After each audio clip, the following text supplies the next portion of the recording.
Welcome back to episode 21 of the Wash Up Sports Podcast. We are your Wash Up Sports hosts, Patrick Quinn, Ortiz, and I'm Bobby Hanscom. Today is Thursday, June 27th as we're recording. Here's what we'll be talking about on today's episode. The Florida Panthers are Stanley Cup champions after defeating the Edmonton Oilers in Game 7 to win their first Stanley Cup in franchise history. Ooh. The 2024 NBA Draft, where we will go over the top 10 picks, our steals of the draft, who's still on the board, and who the Boston Celtics took at the 30th pick. we're going to also be covering the knockout stage bracket of the Euros, along with our predictions for the rest of the tournament. As always, some random news in the sports world. And we'll finish up the show with Washed Up Wagers, where we will recap our picks from last episode and make 3 new picks apiece for this weekend. All right, let's quickly go right over it. The Stanley Cup Finals is completed, so now it is officially baseball season.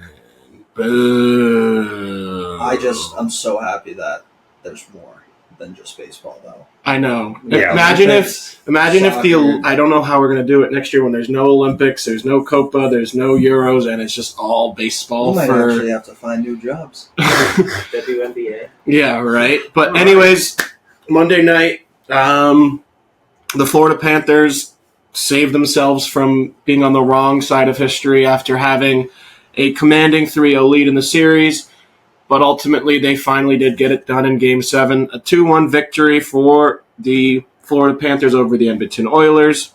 The Panthers become the third team in the last 40 years to win the Cup after losing it in the previous season. Previously, went 24 seasons between playoff series wins before last year. That's pretty crazy turnaround, if I'd have to say so. Defeated the Tampa Bay Lightning in 5, the Boston Bruins in 6, the New York Rangers in 6, and then the Edmonton Oilers in 7. Sam Reinhart and Connor Verhaeghe each scored in Game 7, and Sergei Bobrovsky made 23 saves.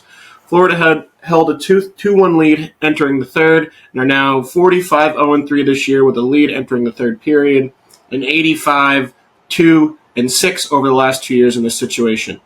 What are our thoughts on the Stanley Cup for the Florida Panthers? I would like to say I made this happen because if you guys remember last episode, I said Oilers were going to win and the over of 5.5, where it went under 5.5. So Is this your apology to I Florida? sincerely apologize to you guys in Edmonton and Tits McGee out there. Maybe next year. But you also did say the series was over after the first 3 games. You said there was no shot. And then To begin it all, he said Edmonton at 6. Edmonton in 6. kid was flipping like a freaking pancake.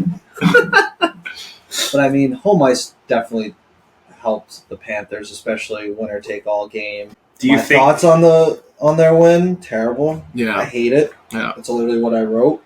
Like, how do you even celebrate that? You're up 3-0, you lose 3 in a row, and then you just win. And Like, honestly, it's kind of it's honestly more of like a sign of relief? yeah. It's not a I think celebration. I agree with you on that. I think it's more of like a deep breath than like Yeah. a celebration or an exhale, because it's like, holy shit, we almost just blew that. Yeah.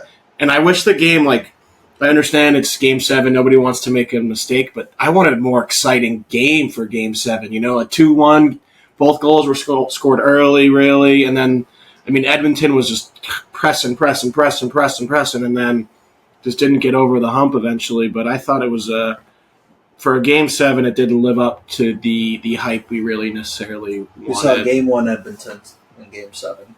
They Yeah. just couldn't couldn't- fucking finish. Yeah.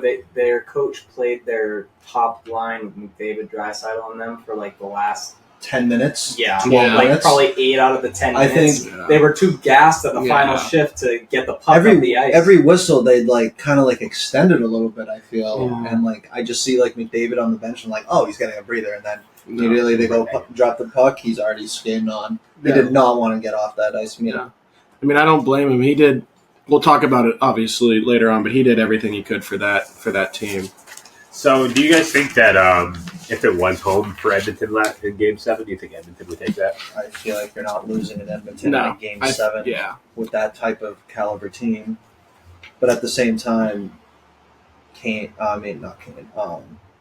McDavid didn't have that much help from Draisaitl. I feel like that was like the biggest mm-hmm. biggest upset. And plus, like you said, he played straight 10 minutes to end the period. When they were going to empty the net, they were so gassed they actually couldn't get it past the blue line. Some would say Draisaitl was just out there for cardio. No, but the Oilers have not won a Stanley Cup final since 1990. No team from Canada has won since the Habs. How many Canadian teams have made it to the Stanley Cup since '93? It's been a lot. It's been a lot. I mean, I know Vancouver did. The Bruins beat them, right? Yeah. Montreal lost a couple years ago. Edmonton lost a couple years ago. Obviously, Toronto has not been there for a while. They'll never get They there. can't get out of the first But round. I feel like it's definitely been a bunch of times. 6 Oh. teams from Canada have made the final, not including this year. Okay, so Every one 7. of them has lost. Yeah. So 7 in the last 30 30 years or so. It's not the greatest, but it's 1 out of every 4 years, and they have not been able to get the job done. So it could be the curse of Canada as well. I feel like it's definitely a curse of Canada. I feel like specifically for this matchup, though, Mhm. the Panthers were kind of already. They went to a finals the year before. Yeah. They already have that gas in the tank to know, They know what to do. They know Yeah. what to expect, and I think it's also the travel has to make a difference. When if you're in Florida's position, every trip you're traveling, you're like, all right, we just need one more. We just need one more. We'll get one more. We have 4 games to do it. But you're Edmonton, and it's like, oh crap, we can't lose you again. We can't lose again. We can't lose again. Where it's a different relaxation on those 8,000-mile trips, and it's just Canada's so far up there for most of the teams, and then you have all the teams in the south of the U.S. I think that the travel also has to take a toll on the Canadians. Absolutely. I definitely agree with you on that. it's just the first time this year that the Oilers went on a 3-game losing streak and did not respond with at least a 4-game winning streak. Yeah, and it was That's pretty damn close. But I mean, as a team, Edmonton has a great team. Do you think they have what it takes to contend for another title? Draisaitl just needs for to a show title? up, honestly, in the playoffs. Draisaitl needs to show up in the playoffs because, honestly, without him, it just looked like it was just McDavid. I don't think he's staying. That was going to be. There's a lot of money in that team right now. Yeah. You're already paying McDavid. You're already paying Draisaitl. With how Skinner played, you're going to want to try and pay him. Allmark's not available now to get traded. Hyman needs to get. You're going to keep Corey Perry. So it's there's a lot of money in this team. So it's going to be interesting what they do. Their defense needs to improve, in my opinion. On the back, they need at least 2 or 3 good defensemen that they can rely on. So it's going to be interesting, and the West is as loaded as ever. And so it's not one where Utah coming in. it's one of those where it's like when we had the Luka conversation where he's too skilled of a player to not get one. I just don't know if it's going to be in Edmonton for McDavid. I could see him leaving and trying to go somewhere else because he's given it all he has. He's been there for 7 years. He's only made it to 1 final. Maybe it's at this point he's got to go and try and do it somewhere else. You just reminded me. McDavid did not just have the Canada curse. He had the Perry curse. Oh, been on that four- we need to talk about that. It's in the random news. Oh, It's in the okay. random news. Sorry. Good call. That is That's that. When I saw just that what it one, reminded me. I was like, "Are you I was freaking kidding me?" flabbergasted. I had no idea what you were talking about. You'll Well, you find see it out in soon. random news. I'll say it later. All right. Well, speaking of Connor McDavid, despite the loss, he ended up winning the Conn Smythe Award, being the playoff MVP. I will let you know that Zach, our producer, was up in arms when his name was called. No, I wasn't up in arms. I was He was just up in arms. I was not up in arms. Up in arms means angry. I wasn't angry. I was just so caught off guard by it.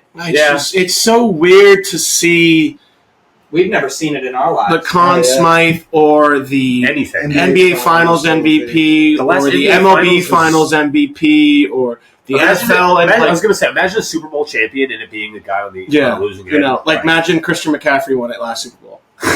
like I said to Lewis, imagine if Brady won it one of those years against the Giants. Yeah. So the only thing that I can kind of, because the Conn Smythe is the entirety of the playoffs, Not just where not just all the other ones are one individual game or it's just the finals. Yeah. So that's where I can kind of understand maybe, but it just seems so weird to see a losing player get that award. Yeah. Because you know he's not going to want to accept it. Like, you're saying congratulations to him, then the trophy just stands there awkwardly. There's no celebration for it. And then all the Florida players are like, okay, that was a waste of time. Can we now celebrate the cup, please? Yeah. He stayed in the locker room. And Yeah, Why would he want to come out and get that award, you know? Yeah, no. that would have looked bad for his teammates, too. 100%. 100%. He was only the sixth player in NHL history to win the Conn Smythe Award on the losing team, being only the second skater to win the first since 1976. All the other guys were all goaltenders. Wow. So McDavid had 42 postseason points in 25 games, fourth most all time behind Wayne Gretzky, who did it twice, and Mario Lemieux. Broke Gretzky's record for postseason assists with 34 this playoffs. Mm-hmm. Wasn't 32 the record?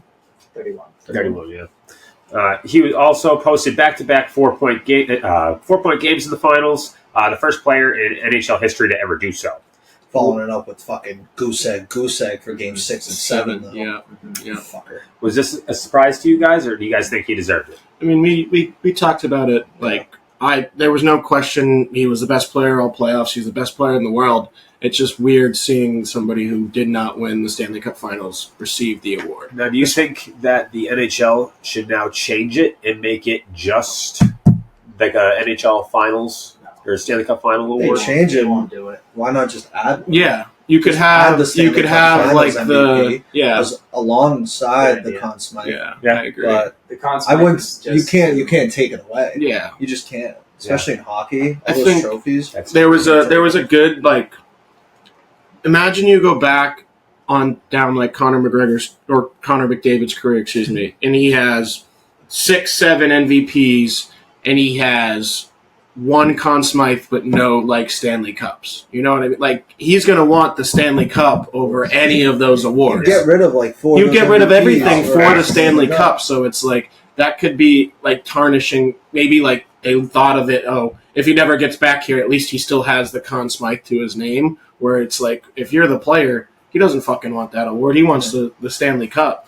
But to answer the question, do you guys think he deserved it over people from Florida? Most points all time, yes. Yes. Not well. With the playoffs he had, yes. I do Most believe- assists in playoff history. Fourth most in points. all time. Yeah. I'd say for the definition of the award, he definitely deserved it. But to the point Lou made, I think there should be something different because if we're being honest, that Game 7, Bobrovsky again won them the game. Yeah. Won them the game in Game 1 as well. And you saw the Florida fans, the players were kind of surprised that it didn't go to him, especially with those performances to win games. It kept panning over to him. So I think the award went to the right person.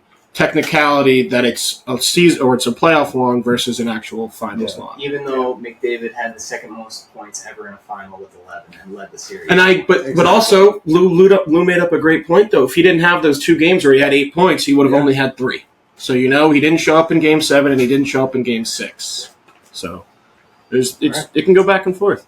The Panthers are a plus 900 favorite to win next year's Stanley Cup. Dallas Stars are also plus 900. The Oilers and Carolina Hurricanes are tied for second with a plus 1,000. That's kind of the crazy difference between the NBA, which the Celtics are what, plus 280? 250. And then this is plus 900. Yeah, I was legit about to say that exact same thing. It's nutty. So the NBA draft first round was last night. First ever time that it is a 2-day event where the first round is 1 day, second round is the next. Should have made it 45 minutes. Yeah. Second round is right now as we're speaking. Here's the top 10 picks from the draft last night. Zachary Riziker from France. He got drafted number 1 to the Atlanta Hawks. Number 2, Alex Sarf, also from France. He got drafted by the Washington Wizards. Number 3, kind of surprised to Lewis, and kind of surprised to all of us. Reed Shepard out of Kentucky to Houston. NBA players. Number 4, Stephon Castle out of UConn. He got drafted by San Antonio. Number 5, Ron Holland II from the G League Ignite team by the Detroit Pistons. God, sorry fucking team. Number 6, Tijane Saloon from France as well. Got drafted by the Charlotte Hornets. Number 7, Donovan Clingan from UConn by the Portland Trailblazers. Number 8, Rob Dillingham out of Kentucky. Got originally drafted by the Spurs, but then traded to Minnesota.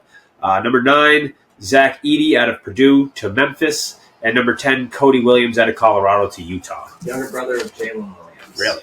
I didn't know that. J-Dub on the Thunder. Did you see the clip that John Morant put on Twitter? Yeah. It's the Shit, rush bro, hour. so He sent funny. me the chat. It's the rush hour, dude. Oh. Where he's walking and he looks up and it's the huge Asian guy. Holy shit!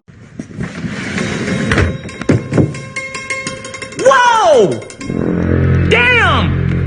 Sorry, man. Thought this was the bathroom. That was the funniest shit I think I've ever fucking seen. The fact that he Posted that on Twitter, bro. Shit had me dying, That was bro. literally hilarious. It is the third time ever that the top two picks both had no college experience. First time where both were international players.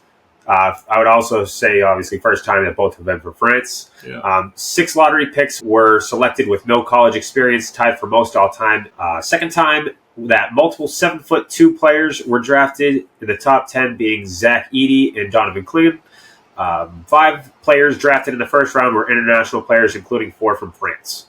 Were any of these surprised you guys last night? Or anybody taking too high, too low, just right? All right, two things. Looking at the camera. How was the first college player getting drafted Reed Shepherd? Love Kentucky, love the kid. But really, how did Reed Shepherd get number 3? And 2, wasn't Zach Edey projected like 30th? Went 9th? Yeah. To if I'm not mistaken, who's the big man on Memphis? Jaren Jackson? Jaren Jackson, like a 4, and then don't they have Steven Adams? Yeah. No, they traded him. Did they? When? I'm pretty sure last year during the trade deadline they traded I him didn't- to Houston. What? Right here. Maybe Vucevic then? Ooh, okay, Bobby. Houston Rockets. Damn. Good for you. Well, can we look at the Grizzlies lineup now? Who's the Grizzlies' big then? Well, they have Brandon Clark from Gonzaga. That's Yeah. who they have too. And then But he's more of a 4 than a 5. what about No. what's his name? Jaren Jackson's a 5. Yeah, they really don't have one. No, they don't anymore. So I guess it makes sense. Yeah. No, Brandon Clark's like their big, but he's been out for a while. yeah. It makes sense, but no. In my opinion, Lou, I agree with you with Zach Edey. I thought he was a second round pick to me. If you think about it, if switches like in the playoffs, how the fuck is he going to guard anybody? He's going to be sitting his ass right on the bench, dude. Like he's not going to do shit. My second guy was Ron Holland. The second, who the fuck is that guy? Like he was a 16th overall player and got drafted 5. See, that's where my kind of entire thing is. This draft fucking sucks. Yeah. I'm sorry. This draft sucks. Yeah. I wouldn't be surprised, though, in like 5 years from now, we'll talk about this and be like, yo, this is a fucking draft. It might be, but the problem is, who the fuck's waking up at 3 a.m. to go watch the French fucking basketball league or the NBL or I'm not watching the G League or the G Unite. Yeah. You know, the only players we know are the ones that go to college because we typically, that's all it is college basketball. Yeah. And this year, besides the couple we mentioned, and then maybe some we'll talk about in a little bit that kind of fell a little bit or haven't been picked yet, there weren't a lot of them. You know? The international game is growing. And I think the international game translates better to the NBA now. Mm-hmm. You know, in college, you got to play hard defense, stick to your fundamentals. You don't have the crazy sharpshooters, you know, you don't have the crazy athleticism. You have coaching and structure in college. That's why UConn's won 2 national championships in a row, because they have good coaching, they have good players that work as a team. The NBA is not like that right now. Plus, a quick point to back you up is these guys that come from overseas and G League, wherever, they're already playing pro. Yeah. Like, regardless So of they're what playing against pro. yeah, like, regardless of what level it is, they're Yeah. playing against men. Yeah. And they're used to the daily professional Yeah. schedule. Yeah. Like, Not There's having so to worry many of about those class leagues and yeah. So many of those leagues have former NBA players. Yeah. Well, and they get into it so much earlier. Here, unless you're going overseas, you're not joining a league when you're 16, really. You got to wait until you're at least 18, I believe, because then you can make your decision, do I want to go to college or do I want to go into like a stepping stone like the G League or the G whatever, Unite, Where overseas you can go. Like Luka started playing at 15 as a pro. Some of these guys have been playing pro for 3-4 years. And like I said, to back you up too, like I was talking to you guys earlier, Frank Mason, former NBA player, said the number 1 overall pick shouldn't even have been the number 1 overall pick in any NBA draft, and he did. So he played against him in France. He played with him. Oh, with him. Yeah, he was on his team, and he said that. So it's saying something. Well, it's like now. I mean, in the second round, there's been 4 picks we've watched. All of them we've kind of known throughout the year, coming from UCLA, Colorado, Duke. So like the second round's more of college players. First round's all just raw talent from overseas. It seems like. Yeah. So out of the first 30 picks in the first round, do you guys have any steals of the draft so far? Dalton Connect. Woo! That was gonna be mine, Pat. I mean, you watch every draft analyst, and you just made your rant about the fact that Reed Shepherd went 3. How the fuck did this guy go 17? Yeah. Age. That is literally He's the only 22 years old, But 23 these years guys, old. all the guys that went ahead of him are all 20. I don't- Reed Shepherd looks like he just came out of the womb. I don't care though. When you have, it's not like he is the most athletic superstar player. He knows how to shoot the ball. He plays good defense. He's exactly what, if you're a Lakers fan, that is what you need. You need scoring. Him and Austin Reeves, I saw something. Active shooters. Active shooters. What's their nickname going to be, dude? Nickname? That's crazy. Active shooters. But no, I think as much as the Lakers have so much shit to worry about, and JJ Redick's the new coach or whatever, but I think they got a really, really good pick with this, especially at 17. They didn't have to trade up to get him. They kept all their pieces, and now they have the 2 active shooters in Austin Reeves and Dalton Connect, which is going to be exciting. 37 points in the Elite 8 against Purdue. Yeah. He averaged, he had over He's 30 a points in bucket. like 8 games. First team All-American a year after playing at Northern Colorado. Yeah, I know. Wasn't he Player of the Year, like finalist? Yes. Yeah, he lost to Edie. Yeah. But Shit. what about you, Lou? Any I mean- surprises? Went too high, or who got a steal maybe? The steal for me, I would say, is the Spurs with Castle. Mhm. I don't know why, but I feel like Pop works well with these like 2 guards, and I feel like Castle's at UConn, he was like a facilitator, but he also got you a bucket. Mhm. And I feel like with Wemby on that squad, I feel like they would work perfectly with each other. To piggyback up you right there, how did UConn work? They had Stephon Castle, and then they had a 7-2 Donovan Clingan. Yeah. Donovan Clingan's not going to something crazy different. He's got now a 7-4 Wemby, where he can do the exact same thing and can do even more than Donovan Clingan. So I got to agree with you. The fact that he can facilitate 2 Wemby and he can also score is a very good fit for them. Stephon Castle, also good defender. Yeah. So was DeJounte Murray. I was going to say Yeah, Deontay Kawhi Murray. Leonard. Yeah. To your White. point with the 2 guards. Yeah. Derek White. My steal, you guys know I love guys who can get a fucking bucket. So mine is Terrence Shannon Jr. going to Minnesota at 27. Out of Illinois. Yeah, he's nasty. I mean, Minnesota getting 2 bucket getters. Yeah. Rob huge. Dillingham and him. Yeah. That was Huge. That's a good draft. for them. So in my opinion, I think it's going to be him. My steal of the draft, Kyle Filipowski falling to the second. Yeah. Yeah, To dude. the Utah Utah, Jazz, too. bro. That sucks. Our 2024 NBA champion, Boston Celtics, selected Baylor Shireman with the last pick in the first round. He is a 6'6 guard out of Creighton. Dynamic wing, a perimeter scorer, averaged 19 points per game, 9 rebounds last year. First team All Big East. Former Summit League Player of the Year at South Dakota State.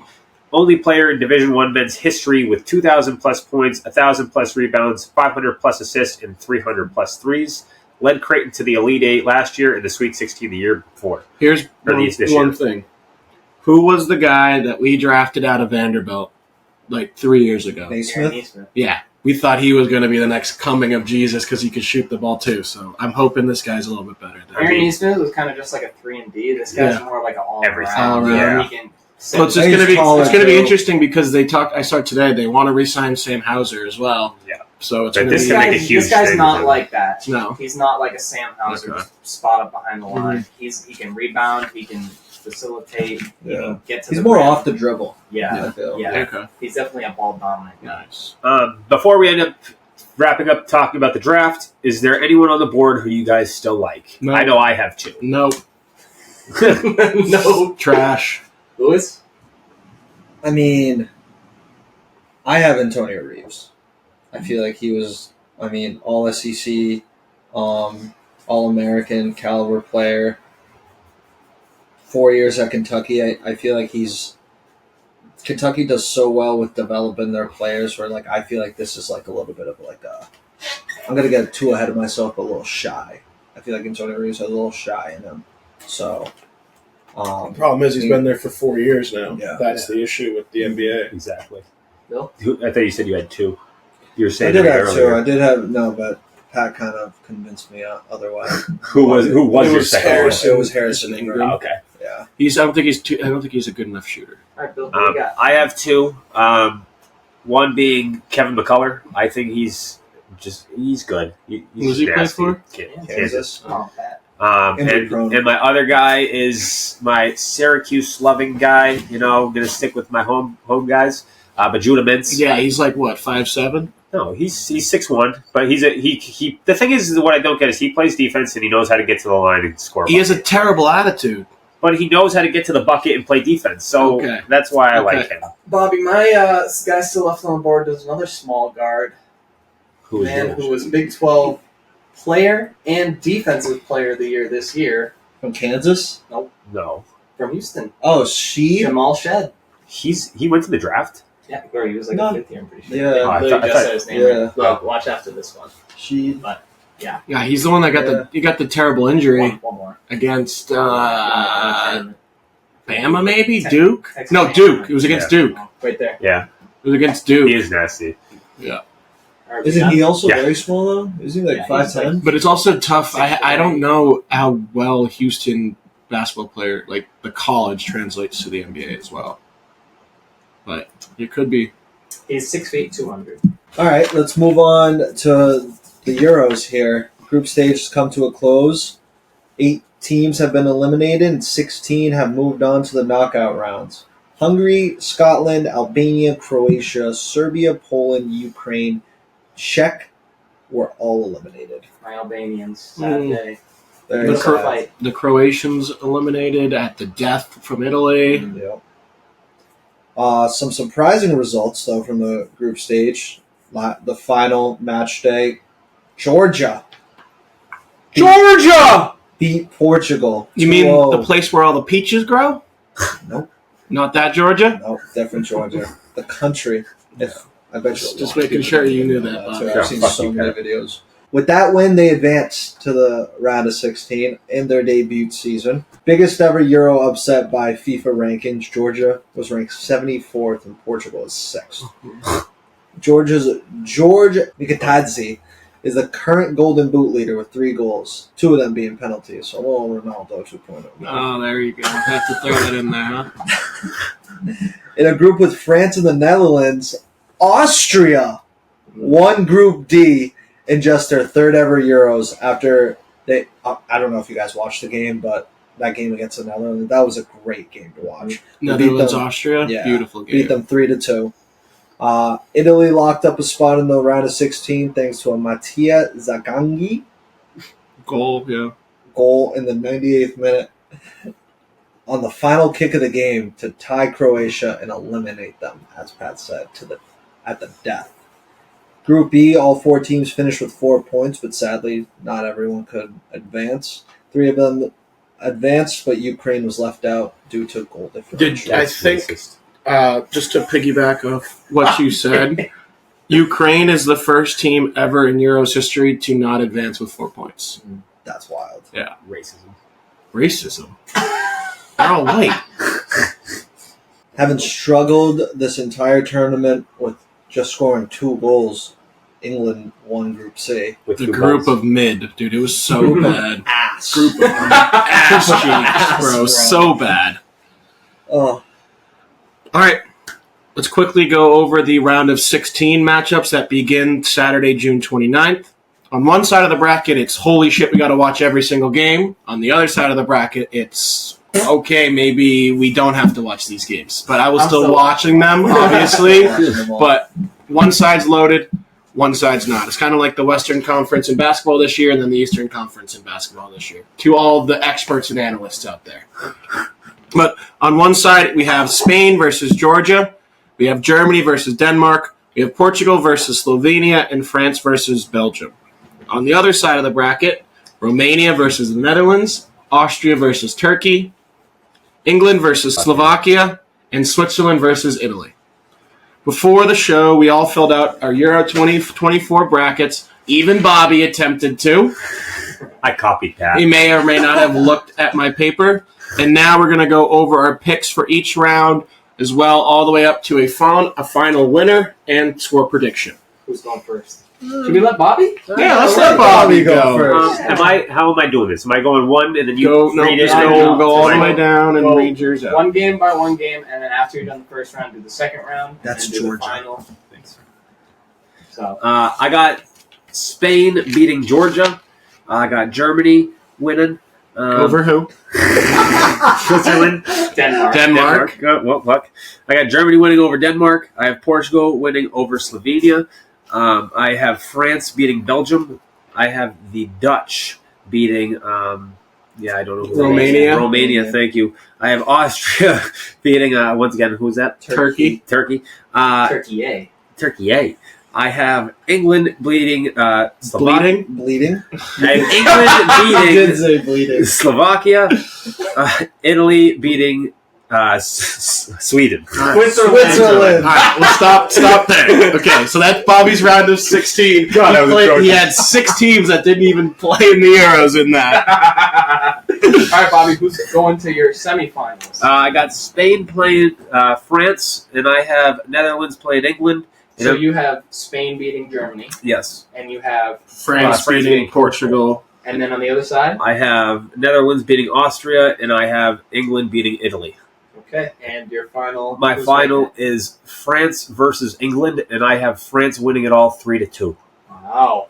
So Is go that against in- me. Oh, That Bobby established did. them? Bobby just picked. He has the favorite. France winning, so Bobby they picked the win it. favorite at the beginning of the tournament, and he's riding with Switch it me again. so I can get mine. Hey, I gotta do what I gotta do. Who's going next? Pat? I'll go. I have Spain, obviously, as well, beating Georgia in the round of 16. I have Germany over Denmark in the round of 16. Portugal over Slovenia. I have France over Belgium. I have the Dutch over Romania. Not very sold on the Dutch, but Romania just hasn't looked very well. I have Austria over Turkey, England over Slovakia, and I have Switzerland over Italy. I then have Spain beating Germany, France beating Portugal, Austria beating the Dutch. I have England beating Switzerland. Then I have Spain beating France, England beating Austria, and then Spain and England in my final, and Spain winning 2-1. Okay, so you and Bobby both have Spain versus France on the left side of the bracket in the semis. Yeah, I don't have France being able. I don't have Portugal being able to do it, and I don't have Germany right now. Hold on, is it ready? I have Spain beating Georgia. I have Germany advancing over Denmark. Portugal beating Slovenia. And I have France over Belgium. I have the Netherlands over Romania on the other side. I have Austria beating Turkey. England beating Slovakia. And I have the Swiss beating the Italians to advance. I'm not really sold with Italy. The quarterfinals, I have Spain advancing over Germany. I have Portugal advancing over France. Ooh, I'd love to see that happen. Little group stage rematch. I feel like the Netherlands this time will take it, beating Austria to advance. Mm-hmm. And then I have Switzerland making a little Cinderella run to the semis. I have Switzerland beating England. Yep. Wow, the I'm also battle of the crosses. I'm not sold on England. No. I have Spain advancing to the final over Portugal, and I have the Netherlands advancing over Switzerland. I have a 3-1 final score, Spain lifting up the Euros. Spain was your early prediction Shedwood before. took Cleveland. Who? All right, put this fucking camera on me right now. Who? Jamal Shed. Oh. Put this camera on me right now. With the trade. Put this camera on me right now, It's on. Is it not on you? because I have Georgia pulling off the upset of the tournament. They are winning in the round of 16 over Spain. They are plus 650 odds to advance. Let me tell you something about Georgia. I was the only one in this room who said Georgia will advance to the knockout stage. What did they do? Advance to the knockout stage. Who do they have on their team, you might ask? Georgia's Mikatadze. He's going to win the damn Golden Boot at this tournament because nobody else can fucking score more than a goal. Yeah, all right? He's got 3 goals. 2 penalties. He can score 2. He scored 2 penalties. But what's the difference between the knockout and the group stage? These games go to, it's one game. These games go to extra time. These games go to penalties. Why not have a guy who's already made 2 in this tournament on your fucking team? It's like Bobby never left. Like the picks are still coming in. Georgia will upset Spain. Then going down, I have Germany beating Denmark, even though I really like how Denmark's playing right now. I have Portugal beating Slovenia. They were playing their second team against Georgia, so they're going to be having their first team guys back into the lineup. I have France over Belgium, even though I love Belgium. Lukaku's just not getting it done. No. Then on the other side of the bracket, I have the Dutch as well over Romania. Don't sleep on Romania, though, but I do have the Dutch. I have Austria over Turkey because Austria is just playing so fucking well right now. Really well. England, I think they're going to get it done over Slovakia. If they don't, that team is going to be Southgate's not getting on the plane back with them. Southgate is swimming back or whatever, trekking on foot. Then I have Switzerland as well as Lewis beating Italy. Going back to the quarterfinals on the left side of the bracket, I have Germany defeating Georgia. Georgia's run is going to come to an end. Germany's playing so fucking well right now. Yeah. I have France defeating Portugal. France is going to kick it into another gear once this knockout round stages begin. Mark my words. Then I have the Dutch versus Austria. I have Austria moving to the semifinals in a rematch. They beat the Netherlands 3-2 the other day. I think they're going to do it again. And then I have the Swiss beating England just like Lewis does because these two teams are playing team soccer. It's not about one guy, all the star power. They don't really have star power. They're just playing beautiful team soccer. Like we said, too, they're experienced. Yeah. Both teams experienced. Austria also doing this all without arguably their best player in their generation, David Alaba, center back. He's with the team, but just he's not playing due to, I think, an ACL rupture. Semifinals. Germany, France, that's going to be a great game. Yeah. I have France due to just experience and Germany's susceptibility to collapse in the biggest moments. Yep. On the other side, Austria, Switzerland, I have Austria going to the final. It's just their 3rd Euro ever. But Switzerland, Austria, 2 evenly matched teams. I think Austria's going to the final. And then France, I have lifting the trophy. Yeah. 2-1 in extra time. Mbappe is going to score. The game winner. I'm hoping there's 2 really. Like I'm hoping that Spain-Germany game. I think if it happens, going to be super good. And then a Spain-France game or a Germany-France game is going to be really good. It's so good. Yeah, fucking outrageous. That Belgium-France team is going to be fun to watch too. Agreed. I wouldn't be surprised though. Some matchups on this right side will really. Oh yeah, the right side. Don't sleep on them. Not sexy team names, but. Hey, how about that Spain-Georgia game, baby? That's crazy. Hey, Spain only beat Albania 1-0. All right? It can happen. Now it's time for random news in the sports world that is taken this week, starting with basketball. The New York Knicks have acquired Mikal Bridges in a trade to become the New York Wildcats. The Nova Knicks? I like that. The Villanova Knicks. I like that. In a trade with the Brooklyn Nets, Bridges reunites with former Villanova teammates Jalen Brunson, Josh Hart, and Dante DiVincenzo. They won a national championship in 2016 and in 2018 together. The Knicks get Bridges and a second-round pick in 2026. The Nets get Bojan Bogdanovic, 7 draft picks, 4 being first-rounders from 2025 to 2031. The Celtics gave up 1 first-rounder for Kristaps and Drew. Good point, Bobby. In other NBA trades / free agency news, the Rockets have rumored to make a trade to the Phoenix Suns for Kevin Durant. The Golden State Warriors were rumored to offer a 4-year max deal to Paul George. The Minnesota Timberwolves head coach Chris Finch has agreed on a 4-year contract extension through 2027-2028. Details of the contract were not released yet, but he led the Timberwolves to the Western Conference Finals in his 3rd straight trip to the postseason.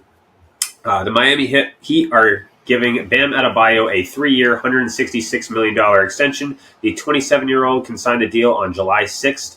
Miami's captain and starting center has made the all-defensive team the last 5 seasons, averaged 19.3 points per game, 10.4 boards, and 3.9 assists last season. OG Anunoby has agreed to a 5-year, $212.5 million deal to stay with the Knicks. Which this is just if averaging 12 points and 6 rebounds gets you that much money. Worse. Holy fuck! 15 points, 4 boards in 50 games. Can't stay healthy. He sat out the conference semifinals with a hamstring injury. Knicks went 27-6 in games he did play, including the playoffs. Porzingis had surgery to repair his rare leg injury suffered in the NBA Finals. Recovery time is about 5 to 6 months. He'll miss the start of the season. It's all right. Take your time, champ. Take your time. We'll just need him in April. Yeah, exactly. The Minnesota Lynx defeated the New York Liberty 94-89 to win their first ever Commissioner's Cup. The Lynx are now 13-3 on the season. The Commissioner Cup is an in-season tournament that started in 2021, and the winning team gets $500,000.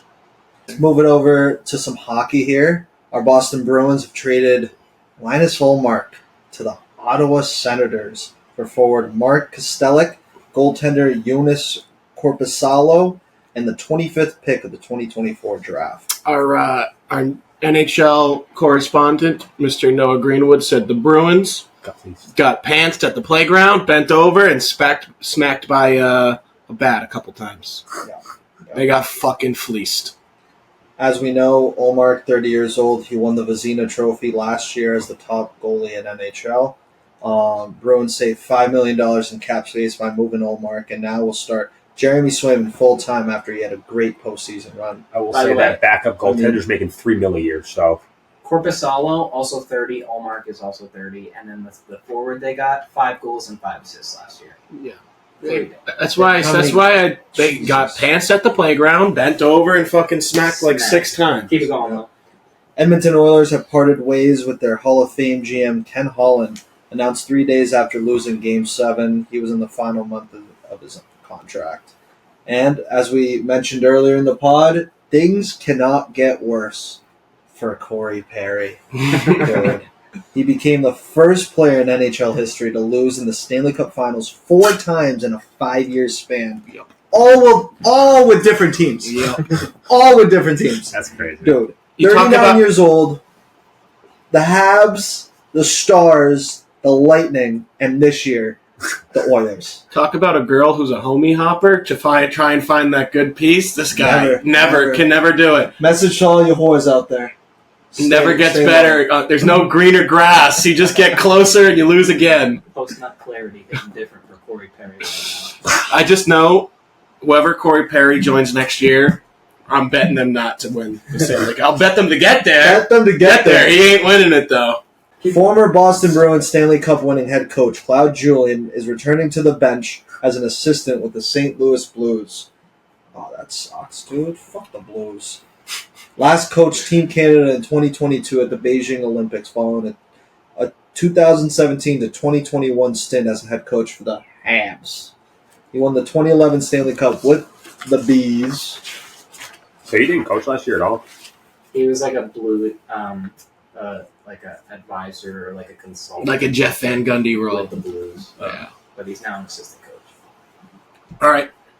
Now to some College World Series finalizations here. The Tennessee Volunteers defeated the Texas A&M 6-5 to win their first ever College World Series title. Tennessee was the top seed in the tournament and top seed all year and won their 60th game of the season with the win.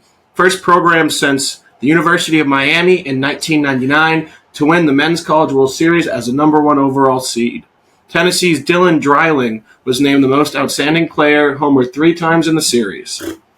Talk about a scumbag move by the coach of Texas A&M right here. Oh my god! You guys see this? I did. Immediately after the game, Texas A&M head coach Jim Skolongsna, however you want to say his fucking name, more like Jim Sucks Cock, was asked post-game about taking the head coaching job at Texas. He was adamant that he would never leave Texas A&M and scolded media members for even asking the question, calling them selfish for doing so. A day later, he joined the Texas Longhorns as their head coach. That's crazy.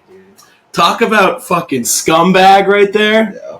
You get all the way to Texas A&M to the fucking College World Series, Game 3 of the College World Series, and then the next fucking day you go join your arch rivals of the Texas It's not even that he Longhorns. left. It's the manner in which he left. Bitching everyone out for even asking the question. I left my family to take this job. I'm never leaving this job. Literally 12 hours later. Oh, Longhorns are calling? Yeah, I'll go. Staying in baseball in the MLB, the Philadelphia Phillies turned a triple play on Monday against the Detroit Tigers. The first 1-3-5 triple play since 1929. Almost 100 years. Think about that. That's crazy. Vladimir Guerrero is also in the news this week. After saying in the past that he would never play for the New York Yankees, the Toronto Blue Jays first baseman now says he is open to the possibility of a trade. Blue Jays are fucking terrible. 15 games behind the Yankees in the AL East. Now saying the league is a business and he would be happy to help a team who trades for him. Hitting .286 with 10 home runs and 35 RBIs this season. That's what happens when you think your team's good, because the Blue Jays were good for like 2 or 3 years, and then now they fucking suck. And he's Help me, Yankees, please. And now he's like, oh, I don't want to be here anymore. I'll just go to wherever I can. Yeah, because your team stinks. It's very simple. Yeah. And We'll take him. yeah, I mean, Rizzo's out for 8 months, or 8 weeks, excuse me.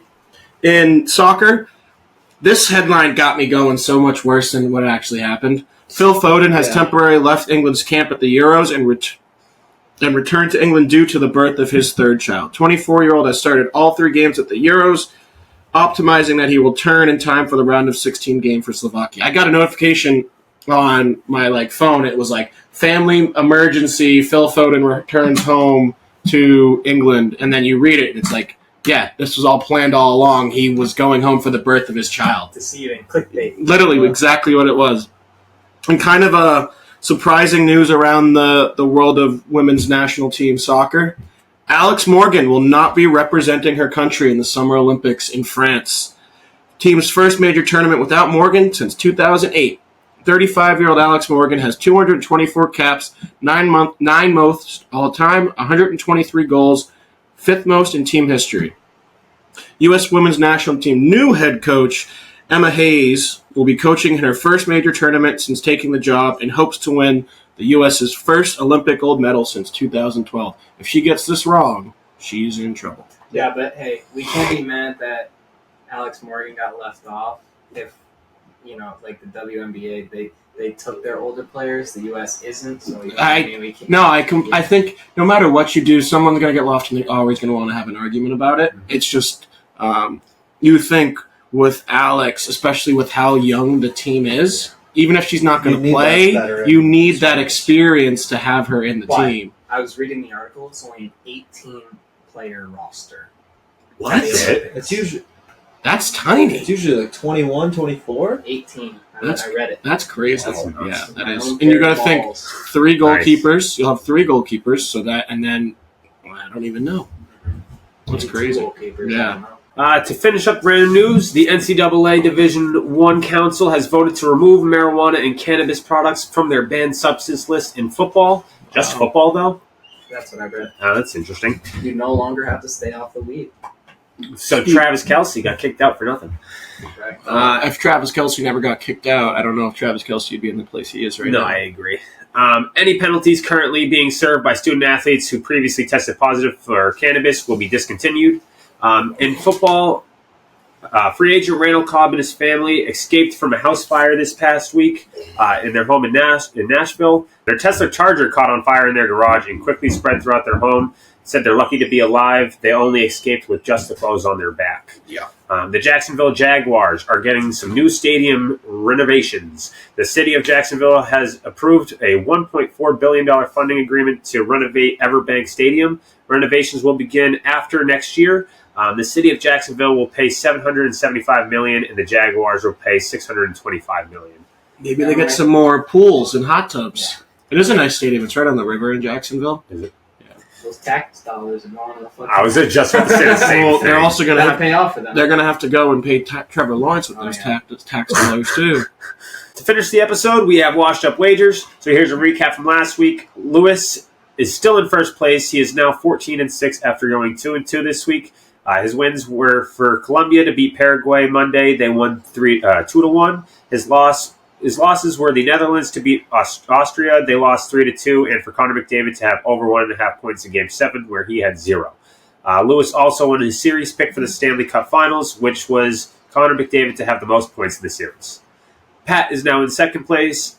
He has 12-8. He has a 12-8 record after going 0-4 on last episode. His losses were the over 2.5 Oilers goals in Game 7. They only had one.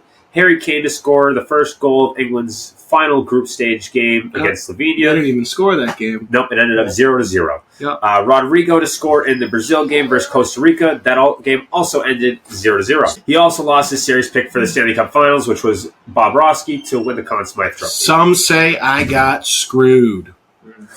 Some would. Yeah, some would, but not me.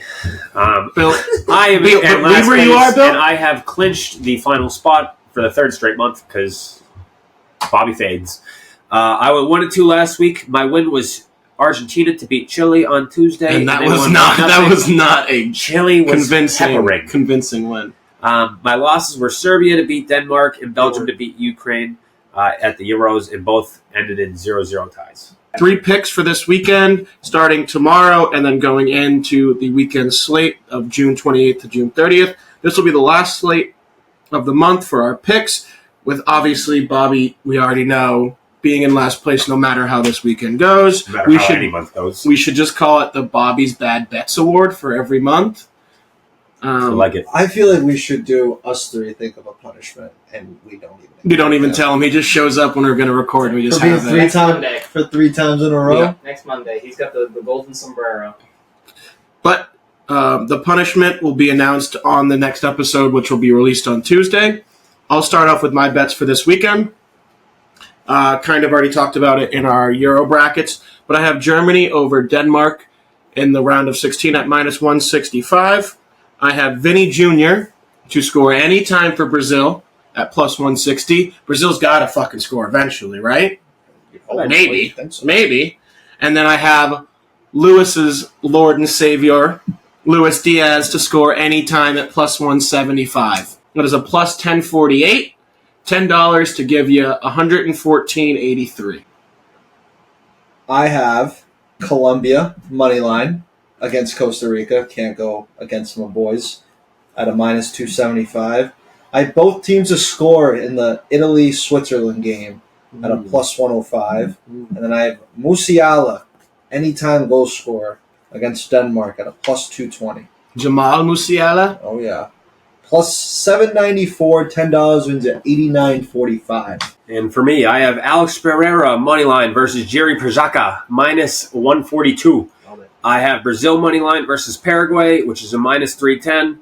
And I have Spain moneyline versus Georgia being minus 500. Plus 170, $10 for 27.04. First of all, terrible odds. Second of all, now that you're out, this will be the week to go 3-0. Yeah. Bobby. I really hope so. If you look at what were your odds? Plus 784. Mine was plus 1048. If you look at mine, all the other weeks prior, they're all Bobby's your guys'. was plus 170 Yeah, I had to keep it conservative. I wanted to get after you were already eliminated. Yep. I need to go Anyways, thank you everybody for joining us for episode 21 of the Wash Up Sports Podcast, where we release episodes every Tuesday and Friday on YouTube and Spotify. Like this video, subscribe to our channel, give us a follow on Instagram, Twitter, and TikTok. Our usernames for those can be found in the description below. Thanks for watching, and as always, stay washed.